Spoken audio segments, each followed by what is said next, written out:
Hello everyone, welcome to my class. आप सभी को मेरे क्लास में स्वागत करता हूं। आई होप आप सभी अच्छे होंगे और आपके प्रिपरेशन भी अच्छे से चल रहा होगा। आज हम डिस्कशन करने वाले एक अच्छा इंपॉर्टेंट टॉपिक जो कि है पद्मा अवार्ड्स। ये जो टॉपिक होता है वो आपके एग्जाम्स के पॉइंट ऑफ व्यू से बहुत ही इंपॉर्टेंट टॉपिक होता है, क्योंकि लास्ट हम लोगों ने ऑस्कर के बारे में डिस्कस किया था, तो उसमें से एपीएससी प्रीलिम्स 2023 में हम लोगों को क्वेश्चन सीखने को मिला। तो ये पद्मा अवार्ड्स भी बहुत इंपॉर्टेंट है। ये आप लोगों का इंडिया का one of the highest civilian award है। ठीक है, तो इसमें से भी क्वेश्चंस फंस सकता है और आएगा भी, क्योंकि इसमें बहुत इंपॉर्टेंट पर्सनालिटी है जो कि उन लोगों को भी पद्मा अवार्ड्स मिला है। हर साल इसको अनाउंस करते हैं। ठीक है, चलिए फिर इसमें जो भी कंसेप्ट है देखते हैं और अच्छे तरीके से डिस्कशन करते हैं किस किस को मिला है पद्मा अवार्ड्स।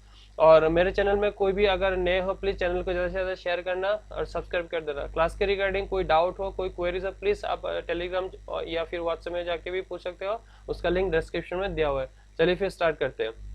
तो Padma award one of the highest civilian award है। तो ये जो पद्मा अवार्ड है तीन कैटेगरी में है। एक होता है विभूषण, ठीक है, एक होता है भूषण और एक होता है श्री। ठीक है, पद्मश्री, पद्म विभूषण, पद्म भूषण। ठीक है, तो Padma award one of the highest civilian award क्यों कहा जाता है? क्योंकि हम लोगों के इंडिया का सबसे हाईएस्ट सिविलियन अवार्ड है भारत रत्न। ठीक है, हमेशा याद रखना, civilian award, highest civilian award Bharat Ratna. ठीक है, आज भारत रत्न के बारे में डिस्कशन नहीं करेंगे, क्योंकि ये जो टॉपिक है ये कम्प्लीटली पद्म अवार्ड्स के ऊपर है। ठीक है, भारत रत्न के ऊपर बाद में डिस्कशन करेंगे। तो ये सिर्फ याद रखना कि हाईएस्ट सिविलियन अवार्ड भारत रत्न है, उससे नीचे पद्म अवार्ड्स आते हैं। तो उसके जो सीक्वेंस होता है, पहले आता है विभूषण, फिर आता है भूषण, फिर आता है श्री। ठीक है, तो सेकंड आप कह सकते हो विभूषण आता है, थर्ड में भूषण, फिर फोर्थ में श्री आते हैं। ठीक है, तो इसलिए इसको हाईएस्ट सिविलियन अवार्ड में रखा गया है। ठीक है, इसका जो फील्ड होता है आप मोस्टली देख सकते हो कि वो पब्लिक अफेयर्स के ऊपर होता है, मतलब पब्लिक सर्वेंट या फिर पब्लिक जो भी आप अफेयर्स होता है उसके रिलेटेड होता है। तो awards are given in various discipline fields और of activities like public affairs, art, social work. आप किसी भी फील्ड से हो सकते हो। ठीक है, literatures and education, trade and industry, science and engineering, medicine, sports, civil service etcetera. आप किसी भी फील्ड से हो सकते हो। या फिर इसका जो नॉमिनेशन होता है वो कौन करता है कि पद्मा अवार्ड्स के एक कमेटी होता है। ठीक है, वो नॉमिनेशंस करते हैं, या फिर आप खुद को भी नॉमिनेट कर सकते हो कि अगर वो जो फॉर्म होता है, वो जो कैटेगरी होता है, वो आप खुद को भी डाल सकते हो उसमें। ठीक है, तो Padma Vibhushan is awarded for exceptional and distinguish service. Exceptional and distinguish service के लिए पद्म विभूषण को अवार्ड करते हैं। Padma Bhushan for distinguish service of high order. ठीक है, and Padmashri distinguish service in any field. मतलब पद्म विभूषण एक एक्सेप्शनल हो जाता है, पद्म भूषण भी एक distinguish service of high order. ठीक है, एंड पद्मश्री एनी फील्ड। ठीक है, distinguish service any field.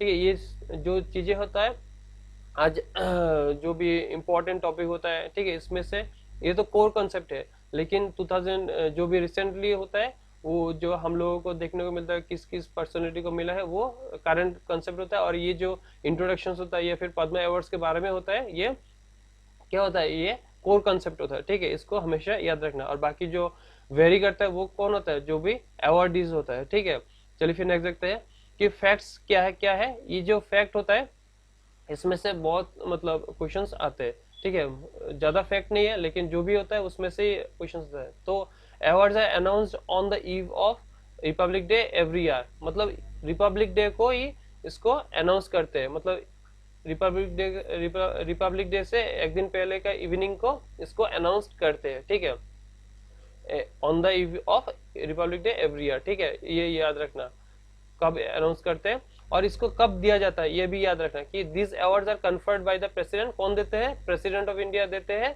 Eight ceremonial functions. आपको अगर आप अवेयर है तो आपको देखने को मिलेगा कि प्रेसिडेंट कुछ दे रहा है कुछ। तो वो सारे जिसे अर्जुन अवार्ड है, जितने अवार्ड्स होता है भारत में अंदर, सब प्रेसिडेंट ही देते हैं। ठीक है, तो प्रेसिडेंट कब देते हैं? At a ceremonial functions which are held at Rashtrapati Bhavan, presidential house में देता है, यूजुअली अराउंड मार्च और अप्रैल एवरी ईयर। मतलब ये जो होता है ये जनवरी को नॉमिनेट करते हैं, Republic evening of Republic day, और ये देते कब है? मार्च और अप्रैल में देते हैं। ठीक है, मार्च और अप्रैल में देते हैं, ठीक है। नॉमिनेशंस कब होता है और देते कब है, ये दोनों अलग अलग है, ठीक है, इसको याद रखना। तो कब कब नहीं दिया गया था, ठीक है, ये याद रखना कि 1978, 1979 एंड 1993 से 1997 तक ये जो टाइम पीरियड है, तब कोई मतलब पद्मा अवार्ड दिया नहीं गया, कोई भी अनाउंस नहीं किया गया था, ठीक है। Padma award instituted in the year of 1954, ये बहुत इंपॉर्टेंट टॉपिक है क्योंकि कब स्टार्ट हुआ ये भी एग्जाम में पूछते हैं। जो करंट हम देखते हैं, करंट अफेयर जो हम देखते हैं कि उसका जो कोर कंसेप्ट होता है वो उसका बैकग्राउंड क्या है और करंट में क्या है, वही मतलब इम्पोर्टेंट होता है एग्जाम्स के लिए, ठीक है। क्योंकि कभी अगर पूछता है स्टेटमेंट वाइज क्वेश्चन पूछता है तो वो करंट रिलेटेड होता है, या फिर जो कोर कंसेप्ट होता है उससे पूछता है, ठीक है। ऐसा नहीं कि बीच में से उठा के पूछ दिया, या फिर ऐसा होता है कि कोर कंसेप्ट का जो इनिशियल स्टेज था उससे सेकेंड स्टेज में भी जो भी इम्पोर्टेंट चीजें रहते हैं उसमें से पूछता है। ज्यादा डिटेल्स में ज्यादा टफ नहीं करते, ठीक है। अगर एग्जामिनर को आपको एग्जाम्स क्वालिफाई नहीं करना देता, मतलब आपको अगर नहीं करना देगा तो वो क्वेश्चन ऐसा ही बनेगा, ठीक है। अगर सबके लिए तो सेम ही होगा ना। चलिए फिर देखते हैं। तो 2023 में पद्मा अवार्ड्स, और ये कौन से मिनिस्ट्री देते हैं, union ministry of home affairs announce करते हैं, ठीक है, Padma awards on 2023 on the eve of 74th Republic day. ये जो रिपब्लिक डे था हम लोगों का वो 75 ईयर्स हो गया, ठीक है, लेकिन रिपब्लिक डे 74th थे, ठीक है। एक होता है ईयर्स और एक होता है टर्म, कब तक मतलब क्या था उसका, ठीक है, वो याद रखना कि 75 ईयर्स ऑफ रिपब्लिक डे कहते हैं बहुत सारे, ठीक है, वो भी सही है। और 74th रिपब्लिक डे वो भी है, ठीक है। तो प्रेसिडेंट अप्रूव्ड 106 अवार्डीज, ये जो मैंने हाईलाइट करके रखा है वो ज्यादा इंपॉर्टेंट है, अब एक बार अच्छी तरीके से देख लेना, ठीक है। तो 106 पद्मा अवार्ड्स अनाउंस किया गया था, उसमें 3 डुओ केसेस था। डुओ केसेस का मतलब मान लो पेयर, ठीक है, दोनों को मिला एक अवार्ड और दोनों को एक ही कैटेगरी में क्या कंसीडर किया गया, ठीक है। In duo cases the award is counted as a one, ठीक है, दोनों को एक ही अवार्ड मिला और काउंट एक ही बार होगा, ठीक है। तो 6 पद्म विभूषण, ये जो 106 पद्मा अवार्ड है उसको हम अगर मतलब डिवाइड करते हैं तो पद्म विभूषण मिला है 6 लोगों को, 9 लोगों को मिला पद्म भूषण एंड 91 को मिला पद्मश्री। सो सबसे ज्यादा इंपॉर्टेंट है पद्म विभूषण, क्योंकि इसमें से क्वेश्चन जाते हैं, और 91 पद्मश्री में से जो भी इंपॉर्टेंट पर्सनैलिटी होता है वही आप याद रखना, वो इंपॉर्टेंट नहीं है ज्यादा, लेकिन ज्यादा इंपॉर्टेंट है पद्म विभूषण और पद्म भूषण। और सबसे ज्यादा इन तीनों में से पद्म विभूषण ही इंपॉर्टेंट है, ठीक है। आपको पद्म विभूषण रट्टा मार के रख देना, क्योंकि उसमें से क्वेश्चन आते हैं। पद्मश्री से आप सिर्फ एक बार देख लेना, पद्म विभूषण से भी आप एक बार मतलब रीड कर लेना, ठीक है, तो आपको एक पता चल जाएगा। तो 19 of the awardees are women, तो वुमेन कैटेगरी ऐसा भी क्वेश्चन आते हैं कि कितने वुमेन को पद्म अवार्ड मिला, ठीक है। तो 19 awardees are women and the list are also include 2 persons from the category of foreign NRI, PIO, OCI and 7 posthumous awardees, ठीक है।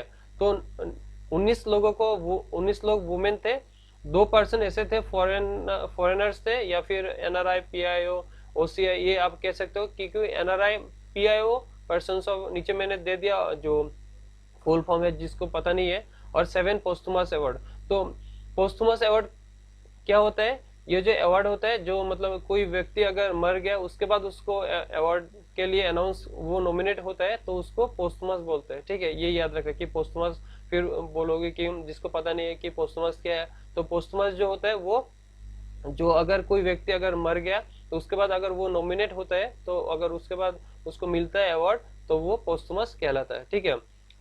समझ में आ गया, आई होप। चलिए फिर देखते हैं अभी जिस जिसको मिला है, ये जो लिस्ट मैंने दे दिया वो मैं PDF टेलीग्राम में दे दूंगा, तो आपको भी मतलब अच्छे तरीके से पता चल जाएगा। या फिर आप जो PIB होता है ना, सेंटर का प्रेस इंफॉर्मेशन ब्यूरो, ठीक है, इसमें जाके भी आपको सारे चीजें मिल जाएगा, लेकिन मैंने जो कैटेगरी या फिर डिटेल्स में डाल के दिया है वो आपको और भी अच्छा मतलब डिटेल में मिलेगा, ठीक है। तो पद्म विभूषण 6 लोगों को मिला। पहले श्री बालाकृष्ण जोशी, ये जो नाम होते हैं और फील्ड और स्टेट सारी चीजें अच्छे तरीके से रट्टा मार के रख देना, ठीक है, क्योंकि इसमें से क्वेश्चंस आएगा। तो 6 लोगों का नाम याद रखना उतना टफ नहीं है, ठीक है। तो बालकृष्ण दोषी, ठीक है, दोषी उनको पोस्टमसली मिला था, और ये किस फील्ड से है, आर्किटेक्चर फील्ड से है, और ये कौन से स्टेट से बिलोंग करते हैं, गुजरात से, ठीक है। नेक्स्ट आते हैं श्री जाकिर हुसैन। जाकिर हुसैन आप सभी को पता है, तबला प्लेयर है, इनको आर्ट फील्ड में मिला है, और ये महाराष्ट्र से बिलोंग करता है, ठीक है। थर्ड में आता है श्री SM कृष्णन, वो उनको पब्लिक अफेयर्स के लिए मिला, और ये कर्नाटक से बिलोंग करते हैं, ठीक है। नेक्स्ट आते हैं श्री दिलीप महालनोबिस पोस्थुमस। ये जो पर्सन है ये क्यों फेमस है, ये जो ORS सॉल्यूशन से ये इनका इन्वेंशन था, ठीक है। ये मेडिसिन फील्ड से, और ये वेस्ट बंगाल से बिलोंग करते हैं, ठीक है। तो ORS सॉल्यूशन का इन्वेंशन श्री दिलीप महालनोबिस ने किया था, ठीक है, ये याद रखना। हम भी डिस्कशन करेंगे डिटेल में, वो मैंने डाला है, फिर भी आप लोगों को बता देता हूँ, ठीक है। Shri Srinivas Vardhan, science and engineering, United States of America, ठीक है। ये जो पर्सन है ये बाहर से है, ठीक है। श्री मुलायम सिंह यादव पोस्टमस, इनको भी पोस्टमस नहीं मिला पब्लिक अफेयर्स के लिए, और ये उत्तर प्रदेश से बिलोंग करते हैं। तो ये सारी चीजें जो है ना, आप एक सीक्वेंस से, या फिर आप जो जाकिर हुसैन वो तो आप लोगों को पता है आर्ट फील्ड से महाराष्ट्र से बिलोंग करता है, जो महालनोबिस है M मेडिसिन, ठीक है, वेस्ट बंगाल महाराष्ट्र। ऐसे कुछ जो टॉपिक होता है जो आपके कन्वीनियंटली इजी हो, तो वो सारी चीजें आपके हिसाब से करिएगा, ठीक है। क्योंकि बहुत सारे कोड हम लोग बता देता हो, फिर आप लोगों को दिक्कत होता है कि ये थोड़ा टफ है, लेकिन जो आपके कन्वीनियंटली इजी हो तो वो आप कर सकते हो, ठीक है। चलिए फिर देखते हैं डिटेल में। तो पहला आता है श्री बालकृष्णन दोषी। ये जो आप फेस देख रहे हो वही है बालकृष्णन दोषी, ये आर्किटेक्चर से बिलोंग करता है, और इनका जो होम टाउन है वो गुजरात से है। तो in 2018 he became the first Indian architecture to receive the Pritzker architecture prize, ठीक है। ये जो पर्सन है उनको वो फर्स्ट इंडियन आर्किटेक्चर बना जिनको पिट्जर आर्किटेक्चर प्राइज मिला। तो आपको एग्जाम में ये भी क्वेश्चंस मिल सकता है कि ये जो प्राइज है पिट्जर आर्किटेक्चर प्राइज, ये कौन से फील्ड से रिलेट करते हैं, ठीक है। तभी आपको, या फिर आपको पिट्जर आर्किटेक्चर नहीं देके पिट्जर प्राइज दे देगा, ठीक है। तो आपको बोलना होगा कि कौन से फील्ड से रिलेट करता है, आर्किटेक्चर फील्ड से रिलेट करता है, ठीक है।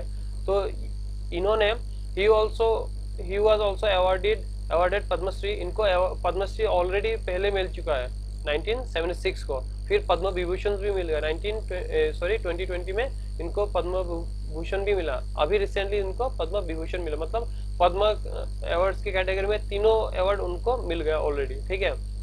And the royal institute of British architecture royal gold medal for 2022, ये भी अवार्ड उनको मिला। ये सारे अवार्ड जो है ना, ये आप लोग एक बार अच्छे तरीके से देखना, क्योंकि इसमें से अगर एग्जामिनर चाहेगा तो इसमें से क्वेश्चंस उठाएगा, ठीक है। तो इनका नोटेबल वर्क क्या क्या है, centre for environment and planning technology, फिर आता है महात्मा गांधी लेबर इंस्टीट्यूट, फिर Aranya low cost housing in Indore, ठीक है। ये तीनों उनका काम है। याद रखना कि जैसे एग्जाम में आप लोगों को देखने को मिलेगा कि मैच द फॉलोइंग, कि ये जो पर्सन है ये कौन से फील्ड से रिलेट करता है, या फिर कौन से फील्ड के काम करते हैं, ठीक है, उनका काम क्या था, उनका नोटेबल वर्क्स क्या था। तो ये सारे क्वेश्चंस इसमें से आता है, ठीक है। हम क्या करते हैं, इसको स्किप करते हैं, इसलिए हम लोगों को ज्यादा डिटेल में पता नहीं होता, ठीक है। एक बार रीड कर लेना, और ज्यादा टफ लगे तो 2-3 बार रीड करने के बाद छोड़ देना। बाद में जब आप नोट करते हो, या फिर PDF से भी नोट करके आप खुद के लिए अच्छा खासा एक शॉर्ट नोट भी बना सकते हो, ठीक है। चलिए फिर नेक्स्ट देखते हैं सेकंड में श्री जाकिर हुसैन, ठीक है। ये जो फेस देख रहे हो आप सभी को पता है जाकिर हुसैन के बारे में। ये ग्रेट इंडियन तबला प्लेयर है, म्यूजिकल प्रोड्यूसर है and composer, and have performed in more than 150 concert इन्होंने परफॉर्म किया, ठीक है।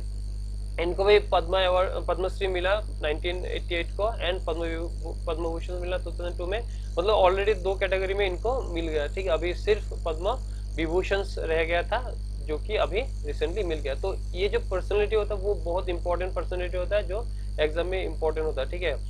इन्होंने ग्रामी अवार्ड भी जीता था for best world music album in 1992 and best contemporary world music album in 2009 को भी इनको मिला था, ठीक है। तो इन्होंने इनका अचीवमेंट याद रखना। एंड अवार्डेड द संगीत नाटक एकेडमी अवार्ड 1990, तो इनको संगीत नाटक एकेडमी अवार्ड भी इनको मिल गया, ठीक है। तो बहुत सारे अवार्ड इनको मिला हुआ है, तो कुछ भी कोई भी फील्ड से इसका क्वेश्चन बन सकता है, ठीक है। कि संगीत नाट्य अकादमी जाकिर हुसैन को कब मिला था, 1990 को, ठीक है। वो कौन से साल को उनको ग्रैमी अवार्ड मिला, ठीक है, जीता, या फिर बहुत सारे क्वेश्चन बन सकता है, ठीक है। एक बार ये जो कारण चीजें होता है ना, या फिर आप एग्जाम्स के कॉम्पिटिटिव एग्जाम होता है ना, वो बहुत इजी होता है, क्योंकि हम जो भी पढ़ाई कर रहे हैं ना, वो तो एग्जाम में क्वेश्चंस में ऑलरेडी छपा हुआ रहता है, ठीक है। हम लोगों को क्या करना है, सिर्फ करेक्ट आंसर ढूंढना है और रॉन्ग आंसर ढूंढ के दोनों को अलग करना है, ठीक है। इतना इजी क्वेश्चंस, इतना इजी एग्जाम होता है, जो कि हम सोचते बहुत टफ होता है, ठीक है। सिर्फ हम लोगों को सही चीजें पता होना चाहिए, ठीक है। तो गलत चीजों को एलिमिनेट करेंगे तो सही चीजों को ऑब्वियसली निकल के आ जाएगा, ठीक है। चीजों को समझना। नेक्स्ट आता है श्री SM कृष्णन। तो ये जो आप देख रहे हो फेस वही है। तो he was the 16th CM of Karnataka, वो 16th CM रहे हैं कर्नाटका के फ्रॉम अक्टूबर 11 1999 टू May 28 2004 तक। और ये कांग्रेस से बिलोंग करते थे, ठीक है, कांग्रेस पार्टी से रहे हैं। तो he had served as a governor of Maharashtra, मतलब पहले कर्नाटका में CM था, फिर गवर्नर भी सर्व किया of Maharashtra, and was an external affair minister during Manmohan Singh led UPA government from 2009 to 2012। मतलब पहले तो ये जो पर्सन है वो CM रहा है, फिर गवर्नर रहा है महाराष्ट्र का, फिर एक्सटर्नल अफेयर मिनिस्टर रहा है ड्यूरिंग मनमोहन सिंह के टाइम में, ठीक है, 2009 से 2012 तक। मतलब कितना वर्क किया है इन्होंने। He had served as the speaker of Karnataka legislative assembly, अभी स्पीकर भी रहा है कर्नाटका लेजिस्लेटिव असेंबली का फ्रॉम दिसंबर 1989 से 1993। मतलब CM से पहले ये जो पर्सन है वो क्या रहा है, स्पीकर रहा है, तो उसके बाद CM के लिए लड़ा है। तो he was also a member of Lok Sabha and Rajya Sabha at a various times from 1971 to 2004। मतलब बहुत सारे काम इन्होंने किया, बहुत सारे फील्ड में इनका हाथ है। CM रहा है, स्पीकर रहा है, गवर्नर रहा है, एक्सटर्नल अफेयर मिनिस्टर है, कितना चीज उन्होंने काम किया, ठीक है, याद रखना। He had joined the BJP in March 2017। Finally उन्होंने कांग्रेस छोड़ के BJP ज्वाइन किया, और ये इनका जो टर्म था कांग्रेस का वो खत्म हो गया, ठीक है। उनका पर्सनैलिटी इतना, मतलब पॉलिटिकली वो एक्टिव था, ठीक है। चलिए फिर नेक्स्ट देखते हैं। तो श्री दिलीप महालनोबिस, मैंने जैसे बताया, इन्होंने ORS सिस्टम के ऊपर, ORS सॉल्यूशन के ऊपर काम किया, और ORS सॉल्यूशन का आप इन्वेंशन भी उन्होंने किया, ठीक है, ये भी कह सकते हो। तो he was an Indian paediatrician known for his contributions to oral rehydration therapy to treat diarrheal diseases, ठीक है। इन्होंने ORS सिस्टम बनाया जो डायरियल डिजीज को खत्म करे, ट्रीट करे, ठीक है। He also served as the director of clinical research at the international centre for diarrhoeal disease research Bangladesh in the late 1990s। तो ये जो पर्सन है वो मतलब बांग्लादेश में जो है international centre for diarrhoeal disease research, उसमें क्या रहा है, डायरेक्टर रहा है, ठीक है, डायरेक्टर ऑफ क्लिनिकल रिसर्च, ठीक है। याद रखना कि ये दिलीप महालनोबिस कौन से मतलब सेंटर से, रिसर्च सेंटर से बिलोंग करता है, ठीक है। उनका काम किया था ORS सॉल्यूशंस का काम था उनका, ठीक है। 1994 ने Mahalanobis was elected a foreign member of the royal Swedish academy sciences. तो 1994 में उनको वो इलेक्ट हुआ कहाँ, रॉयल स्वीडिश एकेडमी साइंस में, ठीक है, फॉरेन मेंबर एज अ। तो इन 2006 में Mahalanobis, doctor Mahalanobis, doctor Richard A Cash and doctor David Nalin were awarded the Prince Mahidol Prize also for their role in the development and applications of oral rehydration therapy। मतलब ORS solutions के लिए इन तीनों को मिला, ठीक है। चीजों को इजी करके और मतलब अपने हिसाब से सीखना, क्योंकि अगर इसमें से क्वेश्चंस बनेगा तो पहले बनेगा कि महालनोबिस जी कौन से फील्ड से रिलेट करते हैं, ORS सॉल्यूशन से। और ये ORS सॉल्यूशंस आपको साइंस में भी आ सकता है कि ORS सॉल्यूशंस किस डिजीज को ट्रीट करता है, डायरियल डिजीज को ट्रीट करता है। और ORS सॉल्यूशंस का, ORS का फुल मीनिंग क्या है, ओरल रिहाइड्रेशन सॉल्यूशंस, ठीक है। ये सारी चीजें याद रखना, ओरल हाइड्रेशन सॉल्यूशन, ठीक है। और इन्होंने कौन से फील्ड में काम किया, कौन से सेंटर में काम किया, वो सेंटर कहाँ में था, ठीक है, बांग्लादेश में था, international centre for diarrhoeal disease research, सारी चीजें अपने कन्वीनियंट के हिसाब से सीखना, ठीक है। इसमें से क्वेश्चन पूछेगा और बाहर से नहीं पूछेगा, ठीक है। नेक्स्ट देखते हैं श्रीनिवासन वर्धन। ये जो है, जो Srinivasan Vardhan, Indian American mathematician Srinivasan Vardhan considered to be one of the most influential mathematician in the world, ठीक है। इंडियन अमेरिकन मैथमेटिशियन, जो मैंने बताया कि एनआरआई हो सकता है, पीआईओ हो सकता है, पर्सन्स ऑफ इंडिया ओरिजिन, ठीक है, ओवरसीज सिटीजन ऑफ इंडिया, ये सारे लोग रहते हैं। तो Srinivasan Vardhan world leading Indian mathematician है, Padma Vibhushan awardee and science and engineering and USA से बिलोंग करता है। कहाँ से बिलोंग करता है? यूएसए से। Known for his lifetime contributions to theory of large deviations. इनका थ्योरी जो है उसका लाइफ टाइम कॉन्ट्रीब्यूशन के लिए उनको जाना जाता है, जो कि है थ्योरी ऑफ लार्ज डेविएशंस, ठीक है।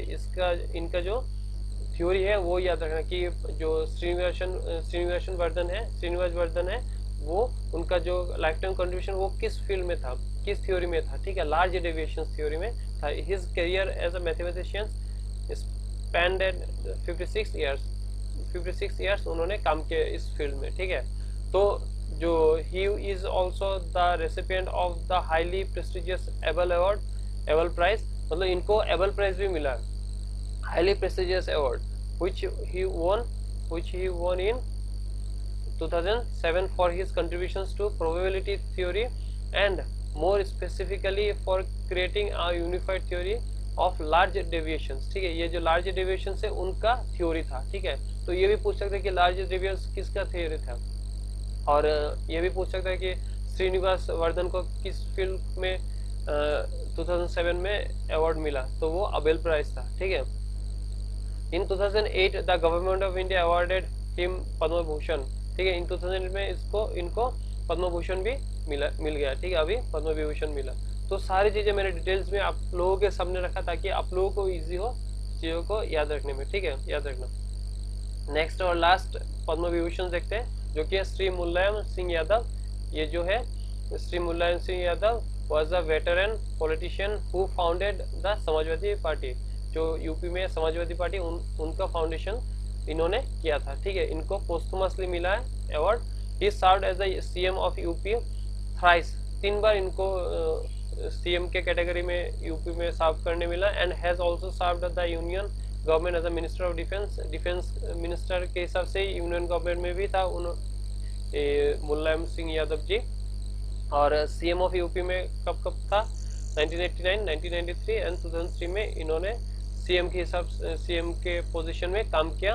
और मिनिस्ट्री ऑफ डिफेंस 1996 से 1998 तक इन्होंने मिनिस्ट्री ऑफ डिफेंस के पोजीशन से काम किया। और member of parliament in Lok Sabha में कब तक था, मतलब कौन से टर्म में था? 1996, 1998, 2004, 2009, 2014 एंड 2019 तक ये जो मुलायम सिंह यादव है उन्होंने काम किया अपने कैटेगरी में या फिर आपके जो भी पोजीशन है उससे, ठीक है। तो इनका सिर्फ एक ही इम्पोर्टेंट पॉइंट है, जो कि वो founded Samajwadi party, CM of UP था 3 बार, और यूनियन मिनिस्ट्री भी था जो कि मिनिस्ट्री ऑफ डिफेंस है। ये सारे इनका इम्पोर्टेंट टॉपिक है, उतना भी मतलब ज़्यादा कुछ नहीं है इसमें, ठीक है।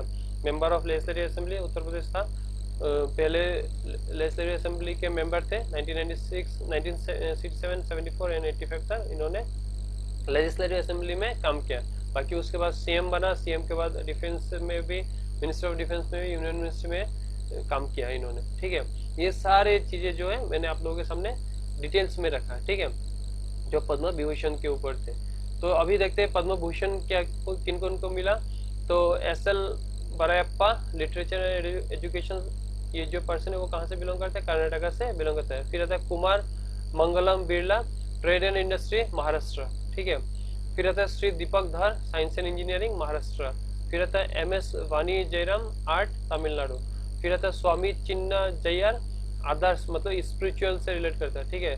अभी स्पिरिचुअलिटी से रिलेटेड बहुत चीजें सामने आ रहा है, तो ये जो टॉपिक होता है वो देख के मतलब हाईलाइट करके रखना, ठीक है। तेलंगाना से बिलोंग करता है। फिर आता है MS सुमन कल्याणपुर, आर्ट उनका फील्ड था, वो महाराष्ट्र से बिलोंग करता है। मतलब महाराष्ट्र से बहुत सारे लोग हैं, 3 लोग मिल गए, ठीक है। फिर आता है Shri Kapil Kapoor, literature and education, वो जो पर्सन है वो कहाँ से बिलोंग करता है, दिल्ली से बिलोंग करता है, ठीक है। फिर आता है M सुधा मूर्ति, सोशल वर्कर है, कर्नाटक से बिलोंग करता है। श्री कमलेश D पटेल, आदर्श मतलब स्पिरिचुअल, ये इनको भी स्पिरिचुअलिटी से मिला इनको, ये भी तेलंगाना से बिलोंग करते हैं। मतलब दोनों स्पिरिचुअलिटी से रिलेटेड तेलंगाना से बिलोंग करते हैं, ठीक है। तो पद्म विभूषण और पद्म भूषण ज्यादा इंपॉर्टेंट है। ये जो मतलब पद्म विभूषण जो होता है वो छह लोगों को मिला, तो वो, और ये जो 9 लोगों को मिला, ये याद रखने में ज्यादा दिक्कत नहीं होने वाला है, आई होप। तो अच्छे तरीके से याद कर लेना, और डिटेल में मैंने जो भी डाला वो भी आप अच्छे तरीके से देख लेना, ठीक है।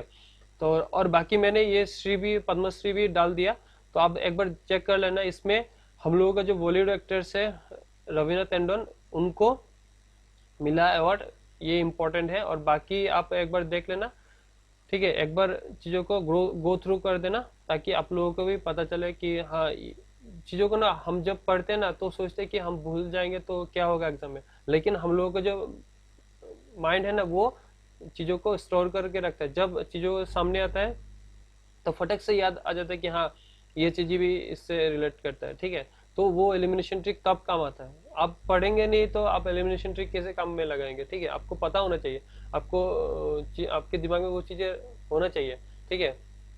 तो वेस्ट नॉर्थ ईस्ट से किस किस को मिला, ठीक है, जम्मू एंड कश्मीर से किस किस को मिला, सारी चीज़ें अच्छे तरीके से देखना। पद्मश्री भी बहुत सारे कंप्लीट 90 के अबव है, तो चीज़ों को 91 है, तो चीज़ों को अच्छे तरीके से देखना। और असम के लिए, असम से जिनको मिला, जैसे अभी 23 में देखो हेमोप्रभा चुतिया, इनको मिला आर्ट के फील्ड से। तो ऐसे त्रिपुरा से, नॉर्थ ईस्ट से, ठीक है, पब्लिक अफेयर्स के लिए मिला, ठीक है। ये सारे अच्छे तरीके से देख लेना और चीज़ों को एक बार गो थ्रू कर देना, तो आप लोगों को भी समझ में आ जाएगा। तो होप कर तो आप सभी को समझ में आ गया है ये क्लास। तो फिर मिलते हैं नेक्स्ट क्लास में, तब तक के लिए अच्छे तरीके से प्रिपरेशन करते रहो, क्योंकि प्रिपरेशन नहीं करोगे, पढ़ोगे नहीं तो आगे बढ़ोगे नहीं, ठीक है। अपने पढ़ाई भी करते रहना, ये करंट कैप्सूल भी आपके लिए भी जरूरी है उतना, जैसे आपके कोर कंसेप्ट भी जरूरी है। तो ये करंट अफेयर्स के वीडियो में लाता रहूँगा, जो भी मुझे लगेगा कि ये इंपॉर्टेंट है। लास्ट ऑस्कर अवार्ड के बारे में मैं डिस्कस किया था, उसमें से 2 क्वेश्चंस आ गया, ठीक है, APSC में। तो 2 क्वेश्चंस भी बहुत इंपॉर्टेंट होता है, क्योंकि एक मार्क, पॉइंट मार्क से लोग मेरिट से गिरता है, ठीक है।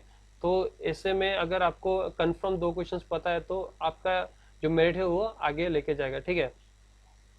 तो जैसे मैं कहता हूँ वो भी आप देख के आप देखो, सबका सुनना है लेकिन करना खुद का, लेकिन खुद का एक डिसीजन मेकिंग पावर होना चाहिए, ताकि आपका भी काम का जो सक्सेस रेट हो वो बढ़ जाए। लेकिन ऐसा है कि आपका डिसीजन मेकिंग ही अच्छा नहीं है, ठीक है, आप सुन रहे हो दूसरों का और कर रहे हो खुद का उल्टा सीधा, तो ऐसा नहीं है।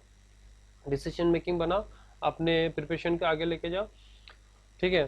चलिए फिर मिलते हैं नेक्स्ट वीडियो में, तब तक के लिए अच्छे से प्रिपरेशन करते रहो, और चैनल को ज़्यादा से ज़्यादा शेयर करना, ज़्यादा से अगर सब्सक्राइब नहीं किया तो प्लीज़ चैनल को सब्सक्राइब कर देना।